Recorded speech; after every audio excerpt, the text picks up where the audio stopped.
Hola, ¿qué tal? Esta es la clase número 4 de Perspectiva Filosófico-Pedagógica 2, cursada 2021. Ingresamos en el punto 2.3 del programa. El eje número 2 se titula Originarios. Venimos de analizar los textos del Reyes y de Esterman sobre las culturas originarias, distintos aspectos. Vamos a analizar en la clase de hoy el texto de Rodolfo Kusch, América Profunda,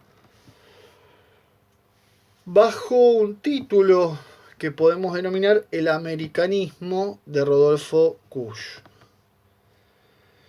Vamos a hablar entonces quién fue Rodolfo Kusch y vamos a hacer un recorrido por esta obra tan interesante y tan eh, compleja al mismo tiempo, pero realmente muy valiosa, que es América Profunda.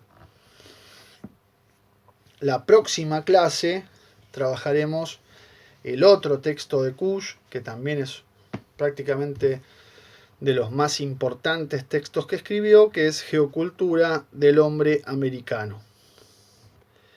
Algunas palabras iniciales sobre Rodolfo Kusch, nacido en 1922, fallecido en 1979.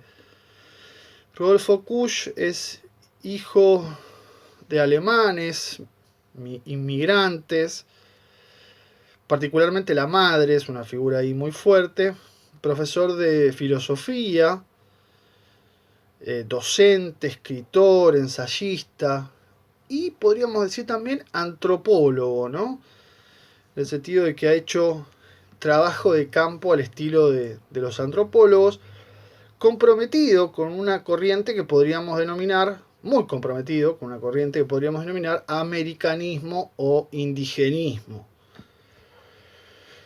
Eh, bueno, ha escrito muchos textos, muchos libros muy importantes, pero entre ellos, entre los más importantes, está este que vamos a ver, que se llama América Profunda y que fue publicado en 1962. ¿Por qué Rodolfo Kusch en esta instancia del programa? Realmente es un pensador impactante, interesante, disfrutable, pero sobre todo que nos va a traer la problemática de las culturas originarias como formando parte de nuestra identidad, necesariamente. Decíamos, no como algo del pasado, no como algo que está lejos, allá en la montaña, o en la profundidad del campo, o en la Patagonia, o en los bosques del Amazonas, qué sé yo. No, no, no, no. La identidad de los pueblos originarios es parte de nuestra identidad cultural y es una parte muy importante y que tenemos que repensar, tenemos que resignificar y sobre todo tenemos que valorizar y visibilizar. Y esto es realmente un componente fundamental de nuestra configuración. Básicamente porque si no aceptamos parte de esta identidad vamos a empezar a, en la mirada de Kusch, tener una serie de problemas, ¿no? De tensiones, de traumas, como va a decir claramente. Entonces, me parece interesantísimo darle todo el lugar, toda la fuerza que este pensamiento merece a este curso de filosofía latinoamericana, ¿no? Y bueno, nos encontramos con un filósofo, con un pensador complejo, interesante, con vueltas, con ironías, con matices, pero que realmente nos va a conmover. Si le damos lugar, si lo tomamos en serio y avanzamos, nos tiene que conmover. Bien, entremos entonces en el primer apartado con el que comienza el libro, que se titula Exordio, que es como un prólogo muy breve, pero muy importante, porque de entrada Kusch plantea cuál es el tema, cuál es el enfoque sobre ese tema ¿Y cuáles son los conceptos centrales? ¿Cuál es el tema? El tema es ¿qué es lo americano? Esa es la gran pregunta. ¿Qué es lo propiamente americano? Y cuando hablamos de americano acá, estamos hablando de latinoamericano, eso va de suyo.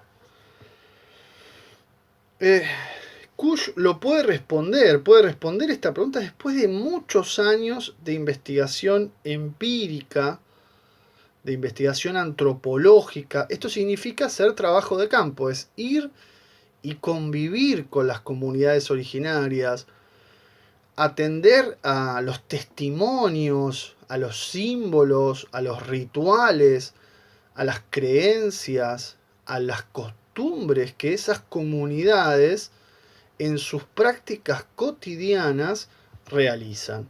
Esa es la propia tarea de un antropólogo, ir al campo, convivir, conocer de primera mano, o sea, de manera absolutamente directa, ir a las cosas mismas, ¿no? Comer ahí, charlar con esa gente, participar de sus fiestas, escuchar sus pensamientos.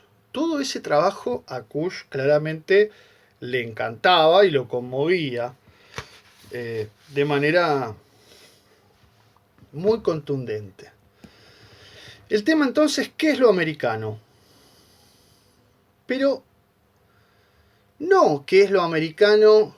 Lo venimos diciendo desde el comienzo, como si fuera algo, una cajita guardada que está en el pasado o bien lejos arriba de la montaña, como si fuera un tesoro escondido, como si fuera algo de museo que no tiene nada que ver con nosotros, que no nos interpela, que no nos sacude, que no nos atraviesa. No como algo que además podemos ver como turistas, ¿no? Bien enajenados, nos bajamos de un tren, miramos esos colores, esas telas, esas comidas, y decimos, wow, mirá qué loco, la cultura original y auténtica. No es eso lo americano, no es eso. Lo americano está presente, hay una presencia de lo americano en el presente, ¿no? Es decir, hay una presencia, una vitalidad, una vigencia de lo americano en nosotros, de modo tal, dice Kush, que estamos comprometidos, muy comprometidos, profundamente comprometidos con América, mucho más de lo que creemos. Pero claro, y acá aparece la tensión, la cultura oficial margina lo americano, ¿no? Lo pone como algo negativo, como algo que no tenemos que ser, que tenemos que reprimir, que tenemos que guardar. Y entonces, si eso lo escondemos, si eso lo reprimimos, no vamos a tener salud, dice Kush. Vamos a estar más bien con una suerte de trauma. Todo lo que uno reprime está como por debajo de la conciencia, empujando, como un quiste, va a decir después, y en algún momento eso junta energía, y explota. Y cuando explota, agarrémonos. Entonces, el tema, cómo enfocar el tema y cuáles son los conceptos. También acá, Kush menciona, sin mayor explicitación, una serie de conceptos muy importantes. Primero va a plantear una dialéctica, es decir, una oposición entre dos polos, dos lógicas, dos maneras de vivir, de pensar y de sentir, que son, por un lado, el ser como ser alguien, y por otro, el estar nomás, dejarse estar aquí. Son dos maneras de vivir, de pensar, de sentir completamente opuestas. Y una, la del ser, tiene que ver con la actividad burguesa que se desarrolla en América a partir del siglo XVI. Es decir, tiene que ver con la conquista, la colonización y todo lo que viene de Occidente, de Europa. Esa es la lógica, esa es la cultura del ser. Mientras que la cultura del estar tiene que ver con lo precolombino, o sea, precolonia, las culturas originarias, lo propio de América. ¿Sí? El estar es lo propio de América, lo característico. Estas dos lógicas, culturas, maneras de ver, pensar y sentir son las dos raíces profundas de nuestra mente mestiza, dice Kush.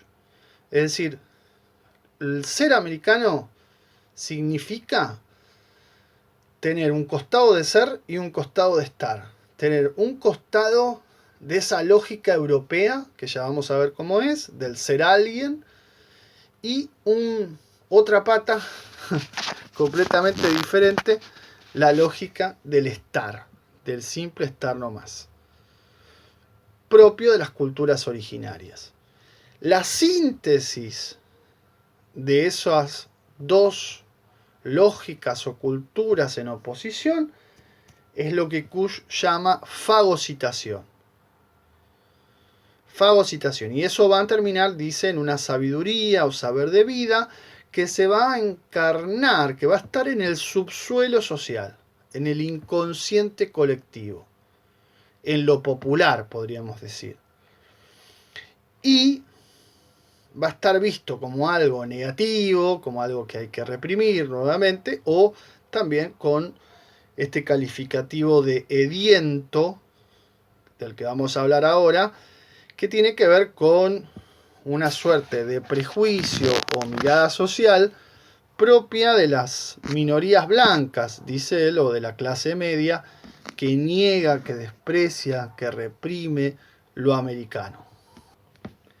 Bien, entonces, ser, cultura occidental, ser alguien, estar, cultura originaria, precolombina, fagocitación, síntesis, unidad, mestizaje entre ser y estar. Este es el planteo de los conceptos básicos de Kush, tengámoslos muy presentes.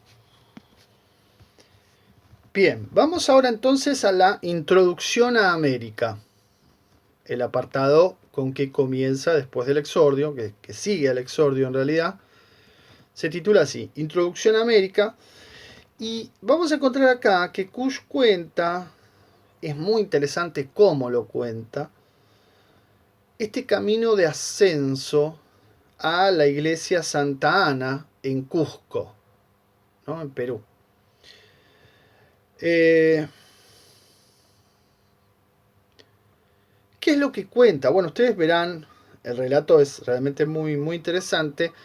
Todo un camino como adverso, ¿no? Un mundo adverso, falta el aire, se viene un niño, aparece un niño aullando, bueno, aparece una chola, un borracho, todo un clima hostil, ¿no? Como de que te hace sentir que no sos de ahí. Mientras que la iglesia pareciera ser como el único lugar, que queda allá lejos, como el único lugar, digamos, que daría cobijo, ¿no? Da la sensación, dice Kush, en este camino, una suerte de adversidad todo el tiempo. ¿Y qué es lo adverso que aparece ahí? Bueno, lo adverso que aparece ahí es el hedor, lo hediento. Ese mundo originario, precolombino, propio de América.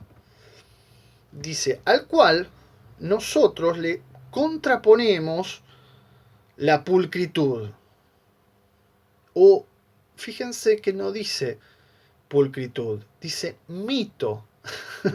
mito de la pulcritud. ¿Por qué? Y bueno, porque frente a esas calles sedientas, esos colores muy fuertes, esos sabores, ese olor, ¿no? Todas esas cosas nauseabundas, ese rechazo que genera el obediento, nosotros tenemos como una evocación de la limpieza, de la pulcritud. Esa es nuestra reacción frente al miedo, ¿no? Queremos limpiar el hedor de América, el rostro sucio de América, porque la limpieza nos daría seguridad, nos daría blancura, nos daría superioridad.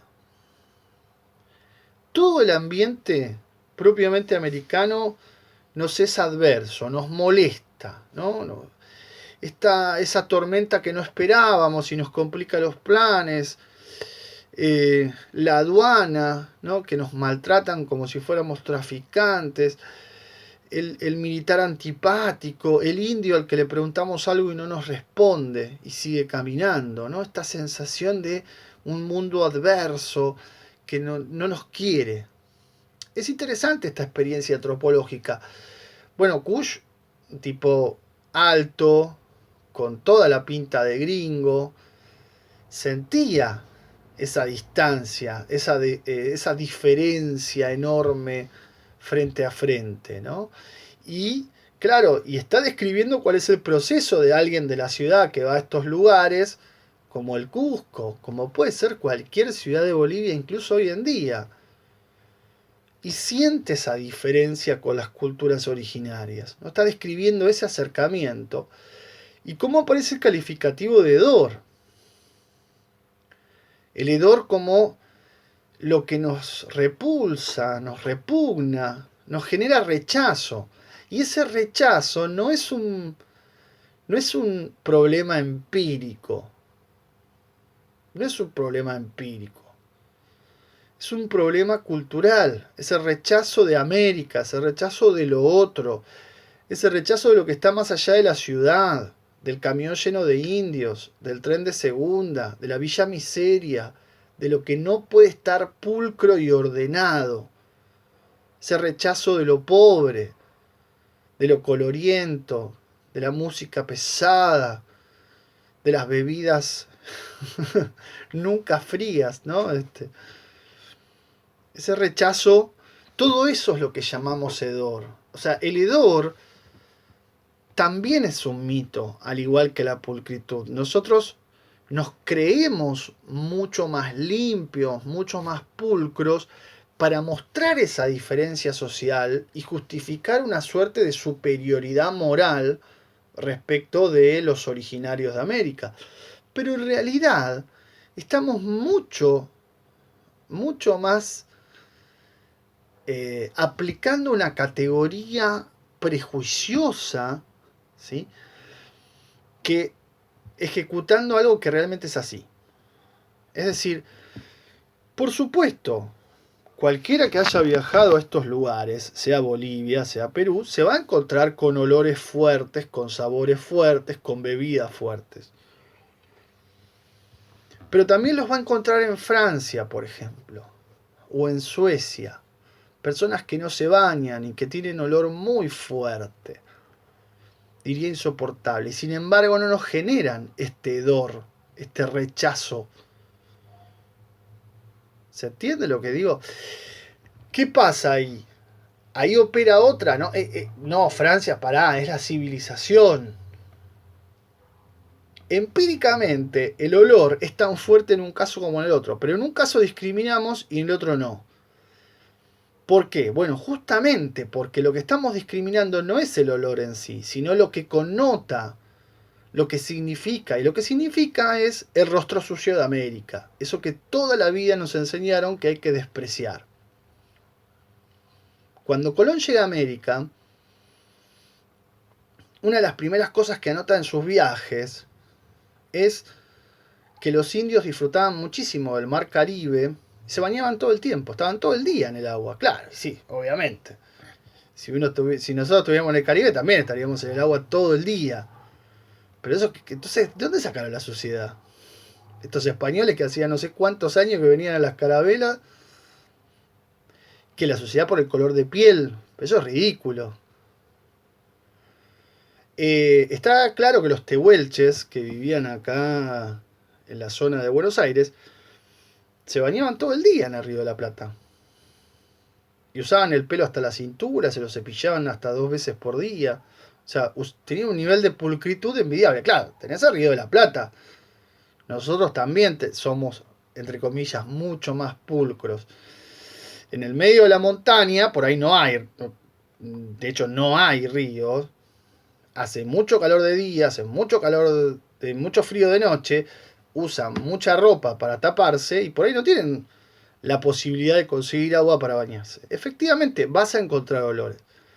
Pero son cuestiones culturales que, digamos, que funcionan como resorte para desatar y justificar otro tipo de cuestiones que es, no, ellos son sucios, son inferiores, son negros, son esta cosa. Entonces hay que aplastarlos. Yo soy pulcro, ¿no? Tengo rostro limpio, estoy por encima, soy más, soy alguien. Ellos se dejan estar.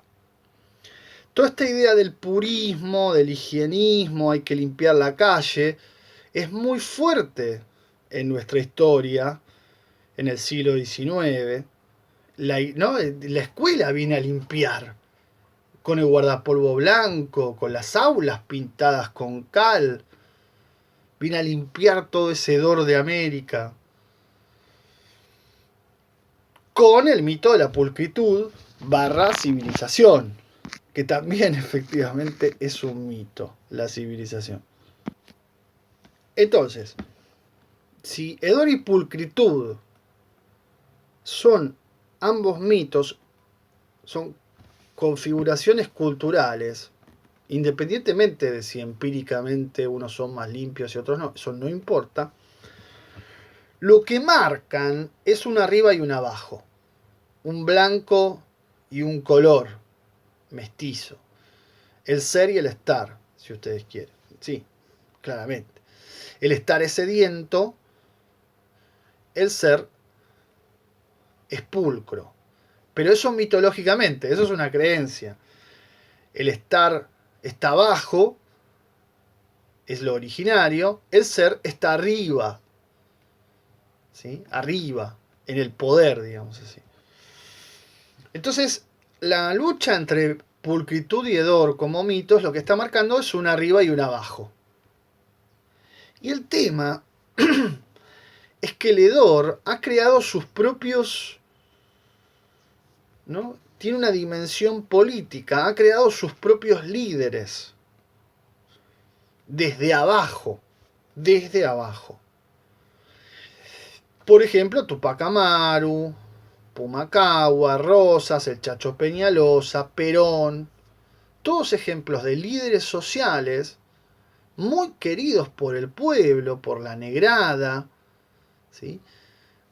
Por los gauchos, por esa gente bien de abajo, bien propia del hedor, por los pueblos originarios, luchando contra los poderes establecidos, los criollos pretendidamente blancos y demás. Son como los signos de lo salvaje, ¿no? De lo que viene de abajo, de la barbarie. Ese es el hedor, el estar, el mero estar. El tema es que ese hedor, como hiede, justamente, permítanme, está ahí abajo, está reprimido, está condenado socialmente, pero cada tanto aparece, irrumpe, mete las patas en la fuente, llena de negros la Bristol, pide derechos, exige, ¿no? Ese hedor toma el poder cada tanto, ¿no? Se mueve. Y ahí viene el escándalo de la gente de bien, la gente blanca, que se cree pulcra.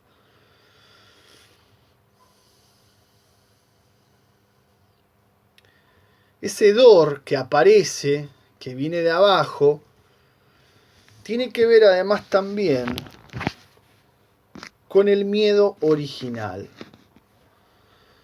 Este miedo original hace referencia en Kush a la ira de Dios. ¿Cuál es el punto acá? La cultura propia del estar nomás, tiene un miedo original. Nosotros, que somos bichos de ciudad, creemos que ese miedo ya está curado. Creemos que la ira de Dios ya está calmada, ya está ordenada, ya se puede prever y nos podemos proteger de ella. Sin embargo, ese miedo original lo llevamos dentro, dice Kush, muy escondido. Y es el miedo de la vida y el miedo de que de pronto todo se va al demonio. Todo se puede perder, todo lo podemos perder en un instante, ¿no? Esta idea es el miedo al diablo, a los santos, a Dios o a los demonios, no importa, es lo mismo. ¿Dónde se ve esta ira de Dios? Nosotros creemos que tenemos la vida asegurada. Nosotros creemos que vivimos bien y que vamos a estar bien. Pero claro, de golpe la lluvia, la inundación, el trueno, los relámpagos, el desborde de piedra, todo ese tipo de factores naturales que, créanme, en el altiplano se vivencian de una manera mucho más intensa, ¿no? En la ciudad pareciera menos, pero de golpe te cae un rayo. Pero inundaciones hay también. Todo eso evoca la ira de Dios, que puede generar enfermedad, que puede aparecer un granizo y destruir toda la cosecha y dejarnos sin comida por varios meses. La ira de Dios es la vida que de golpe te viene a pedir tu vida y te lleva. O se lleva un amigo, o se lleva una persona más chica que vos. Y eso pasa. Eso pasa. Estamos en pandemia. Miren si la pandemia nos ha llevado un montón de gente.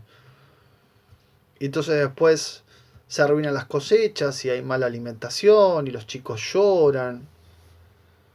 Y todo eso parece ser como una venganza de los dioses. O no una venganza, sino una ira justamente que retoma el poder de la vida que nosotros creíamos que teníamos asegurada. No sabemos cómo expresar ese miedo ante el cual sentimos un desamparo total, un estado emocional reprimido, inconsciente, un temor a quedar atrapados en lo americano, a que la naturaleza misma nos devore. Entonces, nosotros que creíamos que en la ciudad estaba todo más ordenado, de golpe cuando vamos a la montaña y empezamos a sentir toda esa ira de Dios, ese trueno, ese relámpago, esa caída de piedras, esos caminos chiquititos que parece que se van a caer en cualquier momento. El azar, ¿no? Que nos podría hacer perder la vida misma. Pero eso también está, dice Kush, en el Antiguo Testamento. El tema es que nosotros creemos, por esta lógica de la ciudad, que tenemos como asegurada la vida. Y en realidad no la tenemos para nada asegurada, ¿no? Esta vida que creemos que está asegurada va y viene, mucho más de lo que nosotros quisiéramos. Solo que ese pensamiento tratamos de anularlo, tratamos de dejarlo de lado, bueno, justamente para que no para poder vivir. El punto es que eso a veces aparece y cuando aparece nos demuestra que lo que creíamos seguro se desmorona todo rápidamente y hasta nosotros mismos nos desmoronamos. Con el hedor lo que queremos hacer es tratar de contener ese pensamiento, rechazarlo, reprimirlo, ponerlo bien lejos, tratar de encubrir la ira de Dios. Y sin embargo, el hedor vuelve, reaparece, ¿no? Emerge, ¿no? Entonces acá de nuevo decíamos, la pulcritud es lo que está arriba, lo exterior, lo superficial. El hedor es lo que está abajo, es lo interior, es lo profundo. Y entonces la pulcritud es la lógica del ser, de los burgueses occidentalizados, el triunfalismo del progreso, de la técnica, de la gran ciudad, los edificios, los electrodomésticos, el trabajo seguro, bla, bla, bla, bla. El auto, la casa, todo eso que creemos que nos hace más limpios y superiores para encubrir, reprimir, esconder lo propiamente americano, ¿no? Que es el hedor, la ira divina, el miedo al exterminio, ¿no? La ira de Dios. Y esto profundo está, lo reprimimos, pero justamente como lo reprimimos resulta, decíamos, traumático. Entonces, entre el hedor, el estar, lo propiamente originario, que nosotros también somos, dice Kush, y la pulcritud, se va a dar una síntesis, una fagocitación. Fagocitar significa comer. Entonces la pregunta es, ¿qué va a comer a quién? Si el ser al estar o el estar al ser. ¿Cuál es la cultura estable dentro de estas dos? Y vamos a ver que claramente el estar es una cultura volátil, dinámica, que sobrevuela, pero que no muerde, que no ancla, que no se estabiliza y que no es propiamente nuestra. La cultura propiamente nuestra es el estar, es lo originario. Y ese estar es el que se va a fagocitar al ser. Ahí se va a dar una síntesis de verdad y las cosas pulcras de Occidente, dice Kush, van a ser absorbidas, fagocitadas por las cosas sucias de América. Es decir, lo puro, lo limpio, lo que parece bueno, bla, bla, bla, va a ser contaminado, va a ser ensuciado por lo propio de América. Y eso nos va a dar una nueva sabiduría, una nueva manera de ver las cosas. Con lo cual, vemos acá, al cierre de la introducción a América, retomar los mismos conceptos que habíamos señalado en el exordio: ser, estar, fagocitación. Bien, bueno, verán que acá el texto está cortado. Saltamos a la página 89 del libro y entramos con un apartado que se titula El mero estar. El mero estar. Acá lo que vamos a encontrar es una contraposición entre una cultura estática y una cultura dinámica, que es otra manera de ver la oposición entre estar y ser, o ser y estar. Comienza hablando del hombre natural de América, está pensando básicamente en el quechua, ¿no? Es lo que viene describiendo. Dice, está yecto, ¿no? Está arrojado, dice Kush, sobre un magma cósmico adverso, ¿no? Con fuerzas antagónicas, como veníamos viendo con los textos anteriores de Reyes y de Esterman, y que trata de administrar sus energías frente a ese magma cósmico de fuerzas adversas. ¿Cómo lo hace? A través del Ailiu, que significa comunidad. El Ailiu es una organización comunitaria agraria, estructura básica de la sociedad que permite controlar la producción, el consumo de alimentos, la cosecha, de la cual depende la vida de las personas de estas culturas originarias. Esta estructura es como una contención, es una economía de amparo, efectivamente, que supone un trasfondo angustioso, ¿no? Un miedo original, que es esto de la posibilidad de perderlo todo con un temporal, un granizo, una inundación, un desmorone de piedras. y que obviamente implica esta cultura o economía del amparo una identificación con el ambiente. O sea, la naturaleza es parte de la vida del ser humano, indefectiblemente. Esto es propio de la cultura estática. Ver a la naturaleza como un componente fundamental de nuestras vidas. Y entonces el estar aquí, el estar, la cultura estática del estar, implica como un aferrarse a la parcela, a la porción de tierra, al cultivo, a la comunidad, a la naturaleza, la pertenencia al ambiente en el cual uno está y con el cual uno se identifica. Eso es una cultura estática, ¿no? ¿Qué hace la cultura dinámica? ¿No? Lo contrario. Bueno, justamente es la cultura del ser alguien. No tiene esa pertenencia. No ve a la naturaleza como un componente necesario de su vida, sino al contrario. El ser alguien es un ser individual. Lo que importa no es la comunidad, sino la persona, que además intenta sobresalir, destacarse, pero solo. O sea, individualmente, ¿no?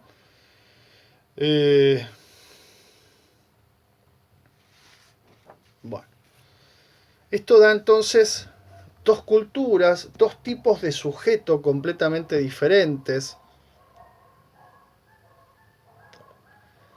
En la cultura del estar o en la cultura estática el sujeto es pasivo, ¿no? El quechua ayuna frente al mundo, se resiste, está afectado por zonas del mandala, ahora vamos a ver qué significa esto, y se resuelve en una suerte de contemplación que lleva como a la inacción. Es decir, el quechua, el originario, entiende que el mundo es mucho más que uno y que uno no puede hacer el mundo, uno no hace el mundo.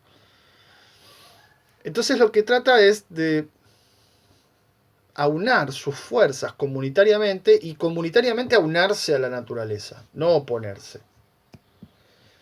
En cambio, el ser, la lógica del ser, es una lógica de un sujeto activo, que modifica el mundo, crea, lo produce, se exterioriza, invade, agrede, conquista y crea un nuevo mundo.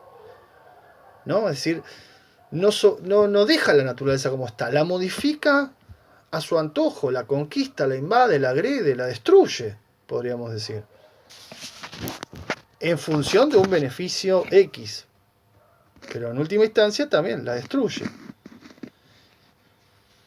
Y esto tiene que ver también, estas dos culturas, con dos formas de hacer arte.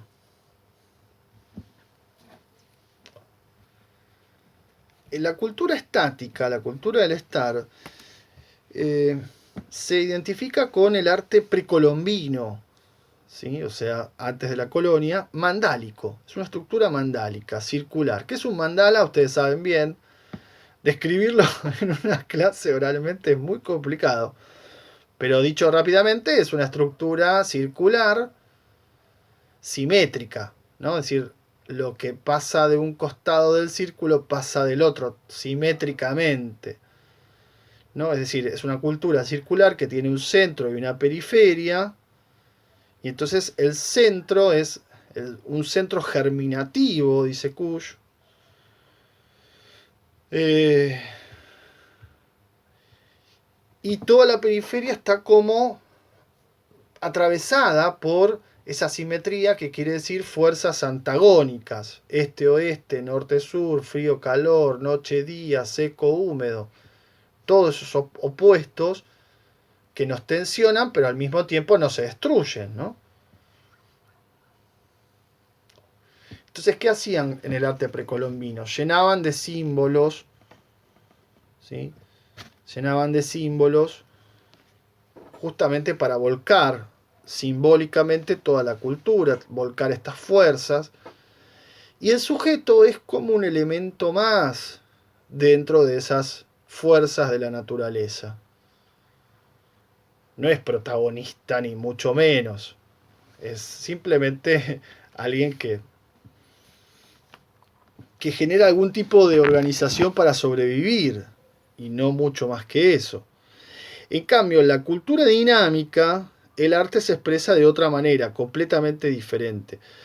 Digo, utilizamos en su momento la figura de Coatlicue, wow, se me trabó, Coatlicue, perdón, en la clase anterior, pero podríamos usar cualquier otra figura y van a ver que esto de lo mandálico, lo simétrico, el centro germinativo aparece en muchos, en vasijas, en piedras, la piedra del sol, en muchas estructuras incluso arquitectónicas. De hecho, la palabra Tahuantinsuyu significa eso, que es como se concebía el imperio inca y su centro.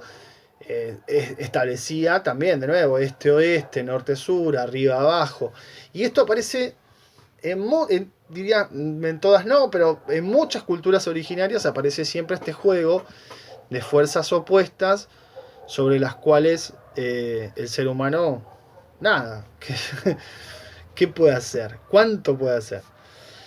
En cambio, la lógica dinámica, la lógica del ser alguien, del tratar de sobresalir, se vuelca en el arte renacentista. ¿Y qué es el arte renacentista? Bueno, el renacimiento significa la creación de la perspectiva.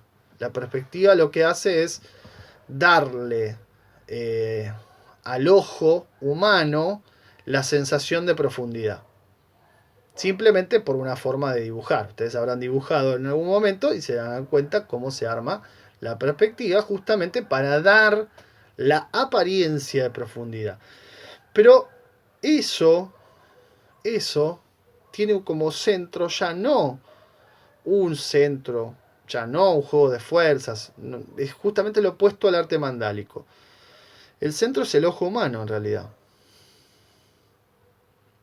U otros centros que se puedan establecer. Piensen ustedes, por ejemplo, en la Mona Lisa, ¿no? Que esta figura tan conocida, que donde uno se ponga, la perspectiva que se ponga, siempre va a parecer que te está mirando.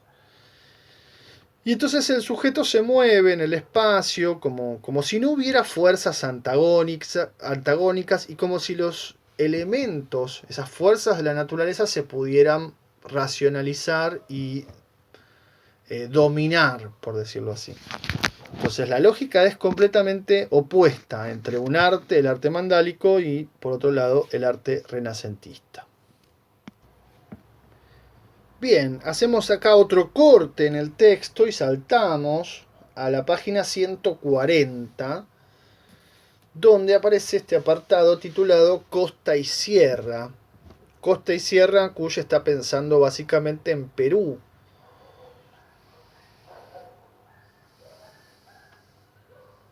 Nosotros tenemos la misma división, ¿no? Costa sería Buenos Aires, como el centro, la capital, la ciudad, y el mal horriblemente llamado interior como el resto de las ciudades.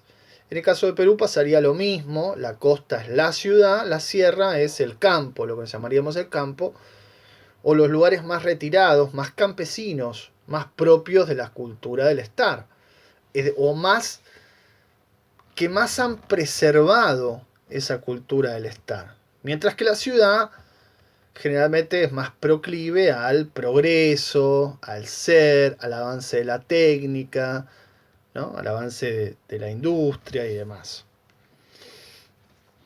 Que esta división costa-sierra, dice Kush, reproduce claramente el problema esencial de América, que es el distanciamiento y enfrentamiento entre ser y estar.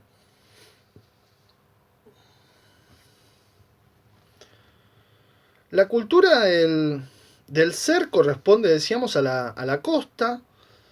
Es, como ya señalamos, una experiencia basada en la agresión, es excluyente, es cerrada, es un mundo movido por la competencia. Y el lugar donde mejor se ve esto es el mercado, ¿no? Toda ciudad tiene un mercado y en ese mercado se compran, venden cosas, hay mucha gente, Y sobre todo hay tensión. Es un lugar de tensión.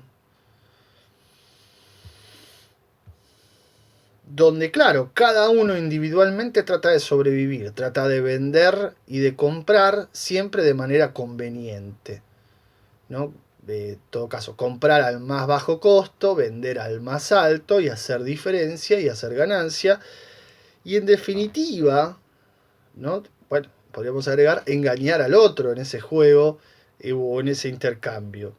Pero es un lugar tenso, ¿no? Es un lugar donde la gente habla fuerte, grita, no se escucha, que esto, que lo otro, que, ¿no? Y es como implica estar como atento a muchas cosas en un espacio muy reducido, a que te roben, a que aparezca uno, que aparezca el otro, que te gritan, que te... Es como un lugar, es una condensación de todas las características que tiene la ciudad. Que obviamente tiene toda la moda, la importación de novedades extranjeras. Es decir, que trae efectivamente, es como el cúmulo de la lógica del ser. En cambio, la cultura del estar, la cultura de la sierra, es todo lo contrario. No es actividad y agresión, sino que es pasividad, es aceptación de la naturaleza, es más abierta, se integra, ¿sí? Y obviamente, al contrario de la competencia, trabaja comunitariamente, y al contrario de la tensión propia del mercado, de gente gritando y tratando de sacar beneficios, hay una economía, decíamos, comunitaria, distributiva, colectiva, y es un ambiente distendido, donde la gente se ayuda, habla más despacio, vive mejor o vive más tranquila, ¿no? Esto se ve mucho cuando es una estructura de efectivo amparo, no de salvación individual, como es el caso del ser. Y es lo que llama Kush el antiguo ritmo de la especie, ¿no? El antiguo ritmo de la especie. La comunidad protege a sus elementos, a sus integrantes.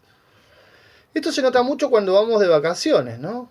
Cuando uno se va de vacaciones a algún lugar de estos, o bueno, ¿qué serán las vacaciones, no? Perdón, perdón. Pero generalmente, ¿qué pasa? Bueno, uno va todo acelerado, quiero hacer esto, quiero hacer esto, y la gente del lugar nos mira como diciendo, ¿qué le pasa? Baja unos cuantos cambios antes de seguir con este acelere. Bien, ese es el típico contraste entre ciudad, interior, costa, sierra, y es lo que está marcando claramente Kush, contraste entre ser y estar. Hay una lucha, entonces, entre estas dos culturas, pero esta lucha es desigual, ¿no? Claramente, hay una que se ha interpuesto como la cultura oficial, que es la del ser, y hay otra que ha sido estigmatizada como la cultura vergonzosa, podemos decir. Y esa es la cultura indígena, esa es la cultura originaria, la cultura, en este caso de la sierra, que está como enquistada, dice Cuyo, ¿no? Como un quiste, o sea, por debajo, subyacente, pero negado, excluida, reprimida, pero está igual, está ahí igual. Aunque no la querramos ver, esa cultura está igual y cada tanto aparece, resiste, ¿no? Entonces la vemos en Bolivia, la vemos en Perú, en el norte de Argentina, dice Cuyo. Y gracias a esa cultura nos vamos a poder salvar en realidad, porque vamos a poder conectar nuevamente con nuestras negadas raíces originarias.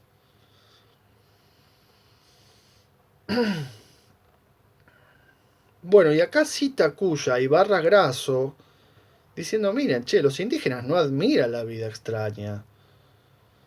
No es que, ay, quieren comprarse el televisor, quieren comprarse la heladera, quieren tener el auto nuevo, no lo admiran. Quizás lo tengan, pero no les cambia su manera de ver el mundo. Porque tienen y consideran que tienen, y tienen efectivamente, una cultura propia, que no tiene nada que ver con la cultura occidental y que es valiosa. Y entonces, dice Cuyo, el indígena se enoja con los blancos que se burlan del culto a la tierra y sin embargo la tierra es la que te da de comer, es la que te da la vida y es la que te la quita, ¿no? Cuando quiere. Con lo cual, entonces, gracias a estas culturas indígenas, tenemos conexión con nuestra cultura originaria y de alguna manera podemos efectuar esa síntesis, esa fagocitación,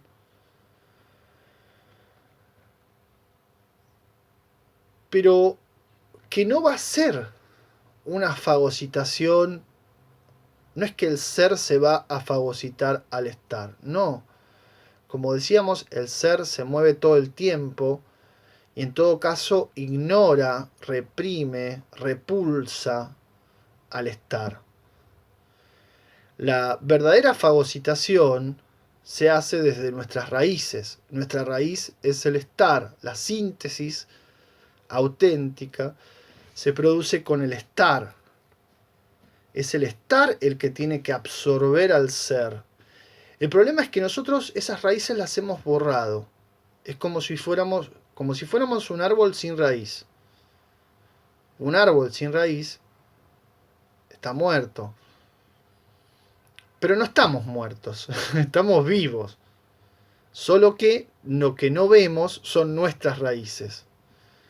La propuesta de Kush lo que está insistiendo es en ver esas raíces, en ver el estar en nosotros, cómo las culturas originarias están en nosotros y somos nosotros. Una frase de otro libro que es muy linda, ¿no? Cuando decimos me salió el indio de adentro. ¿Qué quiere decir eso? Me salió el salvaje. Es que yo siempre fui salvaje, porque somos americanos. Pero nos enseñaron tanto a creer que el salvaje es lo vergonzoso, lo que tenemos que reprimir, que creemos que ya no lo somos, que somos blancos. Y no somos blancos, y no somos civilizados. Somos negros, cabezas y salvajes. El punto es, indios, ¿no? El punto es que empezar a valorizar ese componente fundamental de nuestra identidad es lo que nos va a permitir absorber al ser, fagocitarnos al ser, sin creérnosla, digamos así. ¿Por qué? Porque nosotros vivimos en una ficción. La ficción de que eliminado el estar, vamos a poder agarrar el ser y convertirnos en eso blanco, rubio y perfecto que supuestamente soñamos o nos enseñaron que teníamos que ser. Esa no es nuestra configuración cultural. Nuestra configuración cultural es absorber el ser, no negarnos al ser, no negarnos a la cultura occidental, sino simplemente absorberla, aceptarla desde nuestras raíces culturales, o sea, sin perder nuestra identidad. Ese es el planteo. Bueno, hasta acá llegamos. Esa es la síntesis auténtica. Es una síntesis del estar, el estar fagocitándose al ser. Hasta acá llegamos. Seguimos la próxima clase con otro texto de Kush, Geocultura del hombre americano.